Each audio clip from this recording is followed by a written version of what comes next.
Le seul message le plus important à lancer aujourd'hui, c'est un message d'apaisement à la population.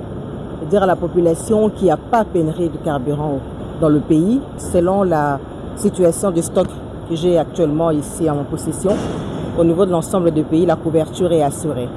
Aux hydrocarbures, nous voulons rassurer la population justement que le CPI, l'organe qui gère les questions d'importation ou de fourniture en produits pétroliers a été résolu et les importations sont bel et bien en cours de traitement, que ce soit en droiture ou dans les installations de Saussure vers Mwanda. Tout est en conformité. Ici, par contre, la question liée au fil dans les stations-service, ça ne résulte pas justement du manque de carburant, mais plutôt d'un déséquilibre sur le plan économique, logistique, fiscal. Il faut une forme de réajustement sur ce point de vue-là. La question sur la fluctuation et la régulation de prix à l'intérieur, qui relève bien entendu des ministères sectoriels. La question du régime de CADER, qui relève également du ministère des Finances. Ce sont des questions qui sont en train d'être résolues au niveau de l'ensemble du gouvernement. Ça, ce sont des questions conjoncturelles que nous sommes en train de pouvoir résoudre.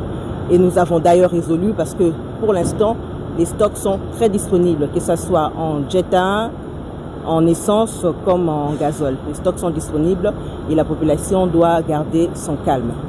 Pour des questions structurelles, bien entendu, le gouvernement a pris la question à bras les corps parce que aujourd'hui nous avons des projets de la construction d'un nouveau pipeline vers Angoango-Matadi, c'est-à-dire Matadi-Kinshasa, qui est de 330 km, qui est déjà en cours d'implémentation. Il y a la question sur les centres de stockage dans la zone sud comme dans la zone est, mais aussi dans des zones enclavées. Nous avons pris la question également à bras les corps et des solutions de douane sont déjà en cours de traitement.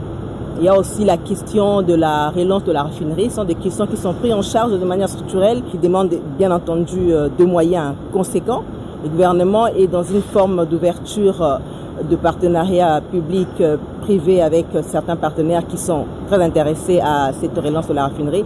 Donc ce sont des questions qui sont bien entendu étudiées au niveau de l'ensemble du gouvernement et des réponses sont là de manière structurelle. Pour la question conjoncturelle qui se pose actuellement et pour cette crise exogène qui nous impacte directement au niveau de l'économie nationale, nous avons, comme je l'ai dit, résolu cette problématique et au niveau sectoriel, cela a été pris en charge.